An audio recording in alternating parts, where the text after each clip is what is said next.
Well, it's Friday. We have made it to the weekend just about, and we've got some really good stuff to cover for you on today's edition of The Weather Desk. I'm meteorologist Craig Moeller. It's a pleasure to have you join us for today's Weather Desk. We've got the top weather headlines, some interesting stories. We're going to take a look at some storms that have been very impactful, recovery. We've got the outlooks, who could see more storms. We've got some international news, and we've got some news from space as well. So here are the headlines from the Weather Desk. Californians still cleaning up. I know that's not much of a shock, but we're going to take you just north of San Francisco to show you how residents are recovering from all the storms they've had. Oklahoma, if you caught the Weather Desk yesterday morning at this time, I was covering tornado warnings in Oklahoma, and it's kind of an unusual weather desk where normally, we jump into these big stories, but when there is breaking weather like there was yesterday in Oklahoma,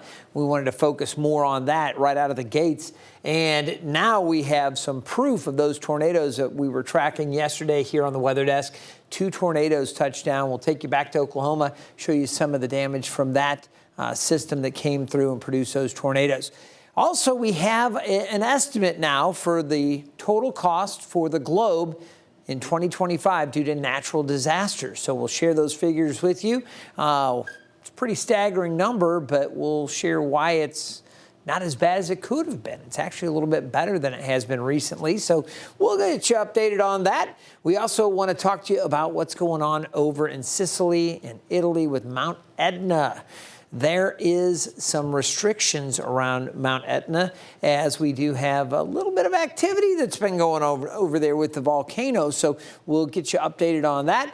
And for the first time in its history, the International Space Station, they are bringing the crew back early with a medical evacuation. There was an astronaut that there was a medical issue with. We were going to talk about that in the planned spacewalk, which was canceled.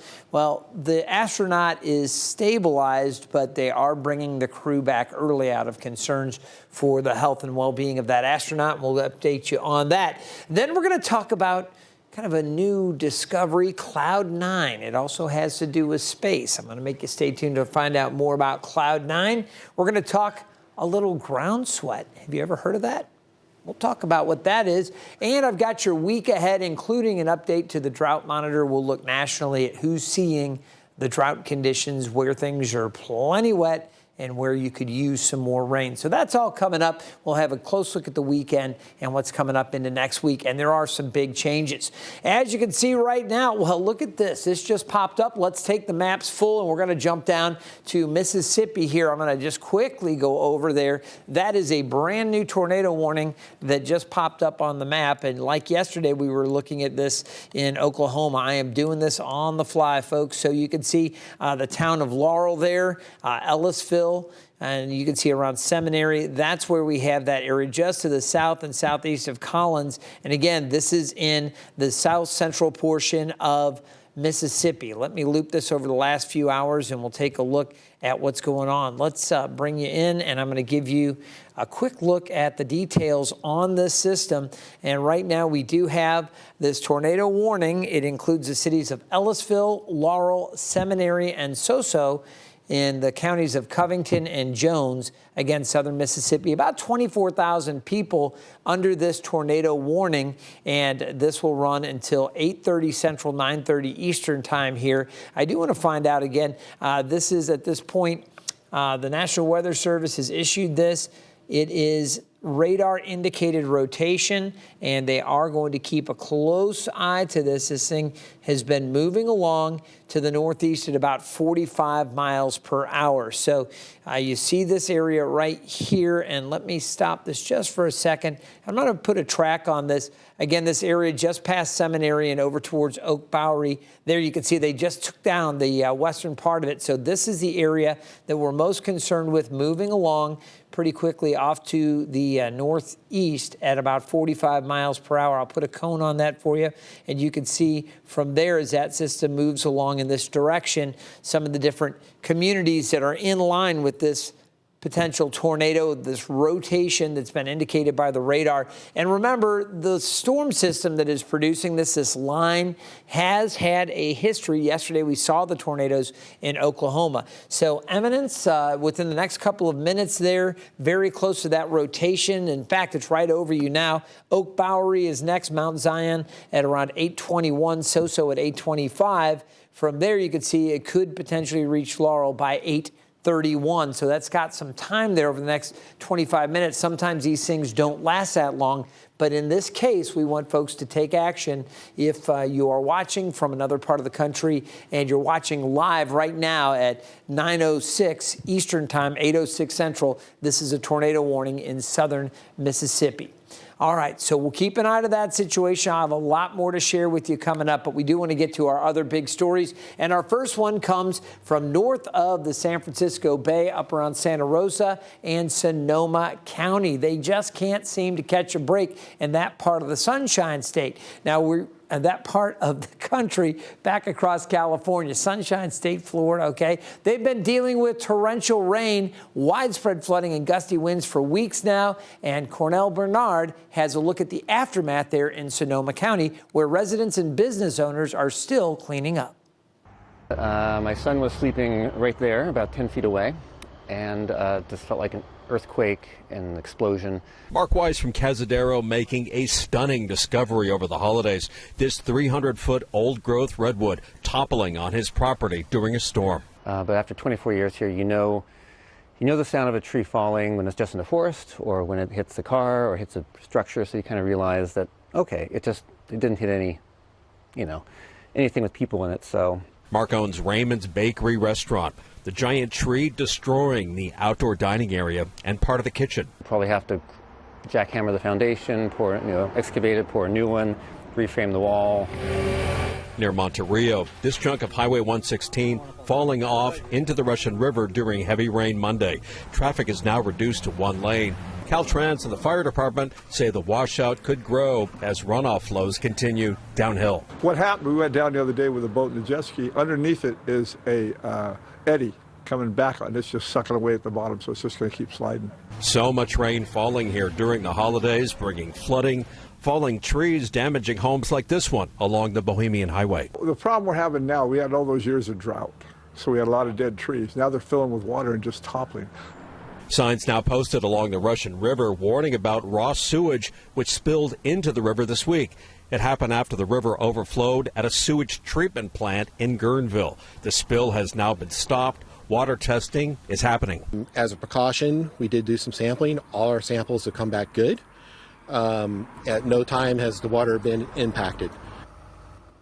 We're going to continue to follow all of the impacts. So throughout California, as they've been dealing with all of the unsettled weather, this is one part of the country that needs no more rain. Okay, they've had so much. We're going to get you the full drought monitor update for the entire country. We'll show you which areas are drying out now and will be in need of rain, but we'll continue to follow those stories out of California. All right, just before we started that story, we did jump back over to Oklahoma, and there's a reason why. There were at least 2 tornadoes that were reported, confirmed down to touchdown yesterday morning. We were talking about this on the weather desk as a strong system moved through that part of the country just south of Oklahoma City into the southeast. This is a look at the aftermath in Purcell. That's about 45 minutes to the south of Oklahoma City. One of the tornadoes was at least an EF1, packing winds up to 110 miles per hour. Those gusts damaged several homes, toppled trees, and even blew a tractor trailer onto its side. Fortunately, there haven't been any reports of injuries or deaths. Take a look at this. Again, the 2 reports, this one from Purcell, and again, this was the one that was confirmed. We were just reporting there south of Oklahoma City, and then we had some more damage reported, scattered damage from Cleveland to Pottawatomie County line there, and just a lot of stormy weather rolling through with that powerful system as it moved along. Now we're looking at some of that stronger storminess shifting to the east and down to the south, and we'll continue to monitor that. I do want to talk to you about Helene. Believe it or not, Hurricane Helene, we're still talking recovery there. And right now I want to take you to a part of the country here We talked so much about Asheville being so heavily impacted, but they weren't the only ones. You cross over into Tennessee, you see Johnson City here. There's a little town not too far from Johnson City, south of Valley Forge, named Hampton. This is where we want to take you there. They are still recovering more than a year after Hurricane Helene. This one just hit a major milestone. Take a look at Hampton High School. It has been closed since September of 2024. It finally reopened this week after ongoing months and months of repairs. During that time, the students and their teachers have been learning out of a nearby elementary school that's also used as a school administration building. Everyone says they are happy to be back. Our freshmen have never been in this building before, and our sophomores were only in here for about 4 weeks. So we've got a lot of, getting students reacclimated to our building, our home. Funding for the renovations came from the local, state, and national level, and they were just so happy to get past that. I was looking up a little information on Hampton High School, the home of the Bulldogs. There's about 395 students. That was the enrollment prior to the school shutting down in 2024. And again, they had to go to a temporary location, what was an elementary school, to continue their learning. I know they're glad to be back. Go Bulldogs. All right. Well, natural disasters like tornadoes and hurricanes, they cost the whole world a lot of money every year. And according to new data from Climate Central, you ready for this? In 2025, storms, well, in the United States, it costs us $115 billion in damage.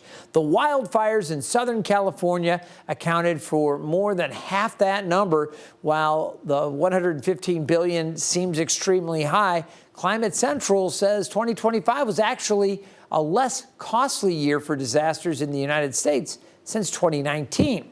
Now, that could be due to the fact that there wasn't a single hurricane making landfall last year.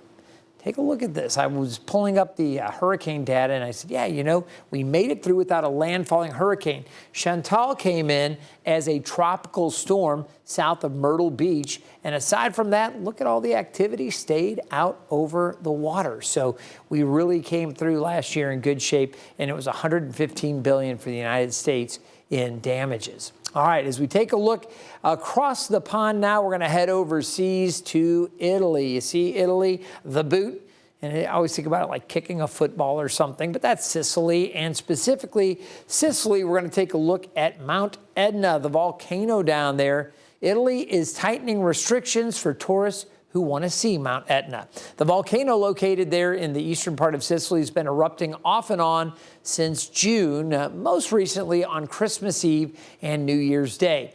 To be safe, excursions are now only allowed until dusk and can only be in groups of 10 people with an authorized guide. You also can't get within 650 feet of the lava flow. I prefer this walk to do it more by myself than with a guide, because I don't think it's really dangerous, but I hear stories also from the fumes are moving because of the wind. We are waiting now for our guide because it's not allowed to go in without a guide at the moment. And they really stop you. You cannot sneak in. Well, that's probably a good thing. You don't want to sneak in there and get into trouble. More than 1 million people visit Mount Etna this year, are expected to, and have traditionally each year. Now to an update from NASA. We're going to turn our attention to the heavens. 4 astronauts are coming home from their mission at the International Space Station several weeks early. We told you about this yesterday. NASA had postponed a spacewalk due to a medical concern with a crew member. While that astronaut is now stable, NASA is bringing the entire team home out of caution. You may remember Crew 11 launched on the SpaceX Dragon in August. They were set to return next month, but again, they are now expected to head back to Earth in the coming days. This is not an emergent evacuation. We're not immediately disembarking and getting the astronaut down.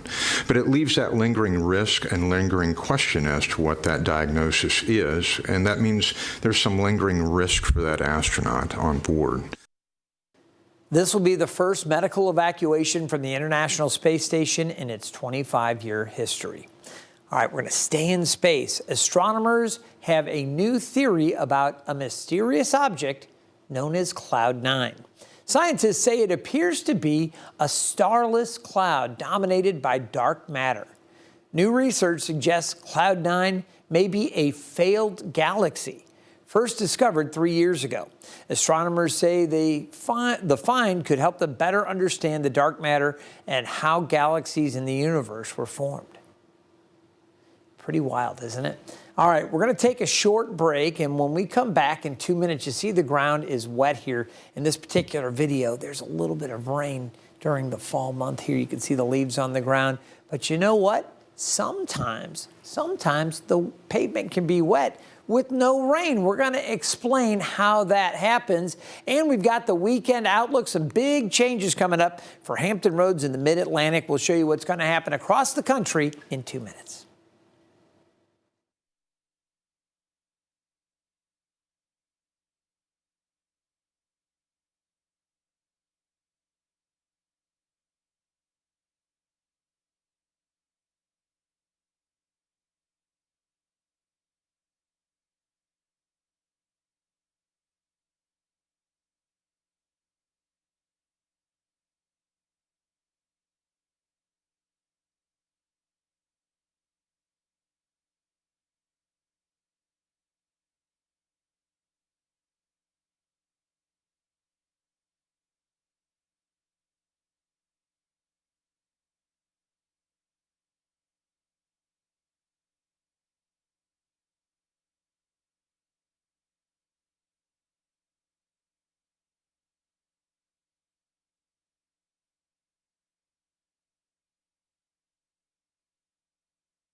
Welcome back to the Weather Desk. I want to quickly update you on the tornado warning down in southern Mississippi. I just checked in. National Weather Service down there, the local office that is monitoring this system, is leaving that tornado warning in effect until 8:30 their time, 9:30 here on the East Coast. So another 12 minutes or so. And again, still radar indicated. The system is still moving along at 45. Let me put a quick track on it and just give you another look at some of the towns that are in line with this as it moves off to the northeast. And you can see Mount Zion, Spring Hill, Laurel, Hoy, Hawks, Sandersville, Pineview, Heidelberg, Nancy, and Shibuya, some of the different communities, small towns down here in the southern part of Mississippi. Will continue to keep an eye to that. But so far, just radar indicated. We haven't had anything confirmed down to the ground. All right, this week, you may have noticed some wet roads and driveways, despite the fact that it's still been dry here officially across Hampton Roads. No rain. So how do we have damp pavement surfaces without rain? Well, we're going to go ahead and take a look at that. My colleague Evan Stewart has the explanation. Have you noticed wet roads or sidewalks lately, even though it hasn't rained? Well, that's something we call ground sweat. And it's actually pretty common here in the Mid-Atlantic during winter warm spells. Here's what's happening. After weeks of cold weather, the ground stays chilly. Then we get this sudden push of warmer, more humid air. When that warm air moves over the colder ground, moisture in the air condenses, just like water forming on the outside of a cold glass. And that condensation shows up as damp pavement, wet grass, or slick sidewalks, even under cloudy or clear skies. Now, it's most noticeable overnight and in the early morning when the ground hasn't had time yet to warm up. Now, we see this a lot in winter when winds turn southerly and temperatures jump well above normal. Now, while the moisture usually dries up as temperatures continue to rise, ground sweat can briefly make the roads and sidewalks slick, especially bridges, shaded areas, and concrete surfaces. Makes perfect sense, Evan. Thanks for that explanation. All right, we're going to talk about how dry it is across parts of the eastern U.S. And while the West Coast is in, well, they've been in excessive amounts of rain, tremendous amounts, as we've been reporting on the flooding back across California and up into the Pacific Northwest. Here's the latest U.S. drought monitor. This comes out every Thursday morning. I showed the local look. Let's take this full because I'm going to head over to the big board. You can see for Hampton Roads, the immediate viewing area, we do have dry conditions. This has been the case. We've been abnormally dry, not really in drought necessarily across the immediate metro, but certainly dry. That was the case all the way up through the eastern shore, the northern neck, the middle peninsula, and areas down to the south and west. In fact, we had just moderate drought out to the west across the Piedmont and western parts of Virginia. Things have changed. We continue to be very dry here. We haven't had a drop of rain in 2026 so far. I think that may change later tonight. But we do have now moderate drought for the eastern shore, northern neck, and middle peninsula, and Hertford County and areas in Southampton, right around Franklin, the extreme western part of Isle of Wight. These areas on westward now under moderate drought. We'll expand the view, show you the region, and you can see from just off to the northeast of Charlotte, up through the Piedmont of North Carolina, north of Raleigh, all the way up through the western Piedmont and the mountains there along the Blue Ridge, and through the D.C. area up into Maryland and a good chunk of West Virginia, we have severe drought. Now, you get into West Virginia, Kentucky, and portions of Ohio, they've had a little more moisture. Let's expand the view, show you, though, if you continue going to the northwest, once you get up to the northwest part of Ohio, it gets into extreme drought. That's been the case across the northern half and central portions of Indiana, parts of eastern central Illinois as well.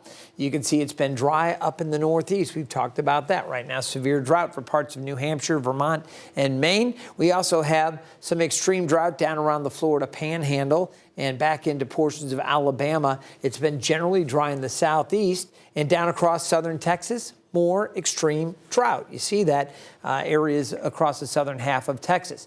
Upper Midwest and the Great Plains looking a little bit better here. I guess you still see some drought conditions, portions of Minnesota and over into Wisconsin. But once you get back across the Dakotas, you go through the Badlands, they've had some more moisture there. Back through Kansas and into eastern Colorado, ample moisture there. But once you get into the mountains and head a little farther north and west, you do pick up some more drought conditions across Colorado. Utah also dry. They need some more rain across the central portions of Utah and down across New Mexico. But look at California.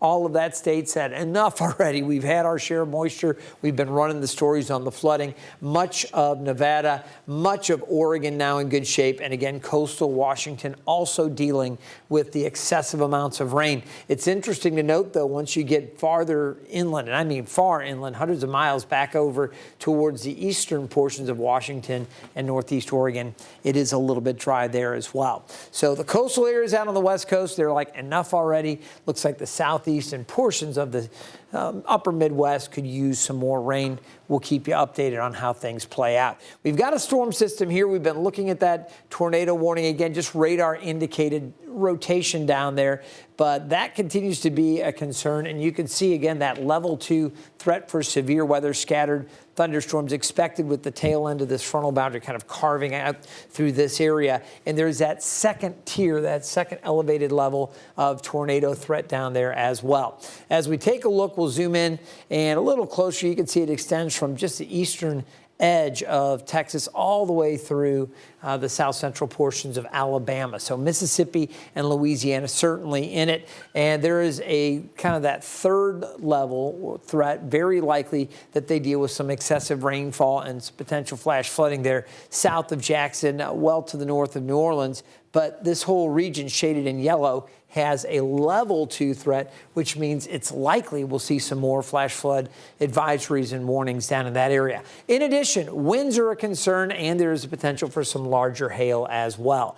Now, there's a look at that tornado warning. Again, radar indicated. We'll take it full. I'm going to check one more time to see if anything has changed with that. And as we zoom in this one final time here on southern Mississippi, just want to let you know, again, we are monitoring these systems, and we continue to watch. You can see that area right there moving off to the northeast, and it's moving along at about 45 miles per hour. Just getting another update, and again, they haven't put anything out since 8/12. So this is set to expire at 9:30. We will continue to keep an eye to that indicated rotation right back here south of Soso and moving along to the northeast at about 45 miles per hour. So Laurel, Sandersville, some of the areas that are going to be watching that very, very carefully, as well as Heidelberg, and that's in Mississippi. All right, I want to take you up to Chicago. There is a flood advisory up in Chicago. They've had their share of rain, and that again almost done here. That's 8:30 Central, but 7 million people there in Cook and DuPage and Will counties. Obviously, Chicago, a very busy location. A lot of folks live there, so that's a high-impact flood advisory. All right, so that system is moving along. As far as the severe weather outlook for Saturday, western parts of Virginia and North Carolina down towards the Gulf Coast, and we do have the greatest potential being wind. Really not much of a threat for hail, but there is this level 1 threat for tornadoes, and there could be an isolated tornado. Can't rule it out. Anywhere from western portions of North Carolina up around Asheville through Atlanta and back through the central portions of Alabama. This would include areas around Birmingham, Rome, again, Atlanta, Athens, Greenville, and Asheville, all under this area that's been designated as a slightly elevated risk area. So this system moves along, and we've got another area of low pressure that will develop and speed along to the northeast as well. We're going to see a front drag through our area as we go late Saturday into early Sunday. So today and tomorrow, quite warm here in Hampton Roads. We'll see the rain moving out early Sunday, and then much cooler and drier conditions settling in for early next week. Our rain chances really go up as we go late tonight and early tomorrow. That's our best chances for isolated to scattered wet weather. A little bit of a break through the afternoon on Saturday, and another chance for showers into early Sunday. As far as the temperatures go, we're warm today and tomorrow, but cooler, and that temperature near 60 on Sundays in the morning. Temps will fall during the afternoon. Look at that cool push of weather coming up for next week. Temperatures right now are in the 40s to near 50 around Norfolk. Most of the area, starting to warm up a little bit. We're really going to jump up. We're going to warm up another 20 degrees or so through the afternoon. The winds are going to come around to the south and southwest. Right now, the Thompson Creek Window Company sky view showing some high, thin clouds. Conditions looking pretty good. We still have a southeast wind, which is why the temps haven't really jumped yet, but they will. We're going to find the winds about 10 to 15 knots out on the ocean, gusts to 20. The waves really not an issue. All right, we're going to get into the forecast now. You see this little frontal boundary, this cooler air that's been wedged in. This is going to lift out. Winds coming up from the southeast, but they'll shift to the southwest, and that's going to crank our temperatures up in a big way as we go through the afternoon. You see that getting up around 70 by 3:45. We may hit the low 70s, 71, maybe 72 in a few spots. And then temperatures this evening back down through the 60s. The rain showers start to show up out to the west initially, and then tonight into tomorrow, still chances for isolated to scattered wet weather. I expect more rain Saturday, especially to the north, but we're going to see a chance for showers here as well later Saturday night and into early Sunday. You see some of that kind of working into the picture there, some of those showers showing up into early Sunday. Temperatures today, upper 60s to low 70s. Plenty of warmth today. Enjoy it. It's a little taste of spring across Hampton Roads. Cooler to the eastern shore, the northern neck and the middle peninsula, although Gloucester 65. We'll see mid-60s for Hampton, Newport News, and Williamsburg. Down to the south, low 70s inland, mid to upper 60s at the Outer Banks. Tonight's low down around 57, mostly cloudy, some isolated showers, especially north, and then isolated to scattered showers possible. Northern areas, maybe a few down to the south as well. A chance for a few lingering showers early Sunday. Look for much cooler conditions Monday into Tuesday, but a lot of sunshine as well. I certainly hope you've enjoyed this edition of the Weather Desk. We'll look forward to seeing you next time. Have a great weekend.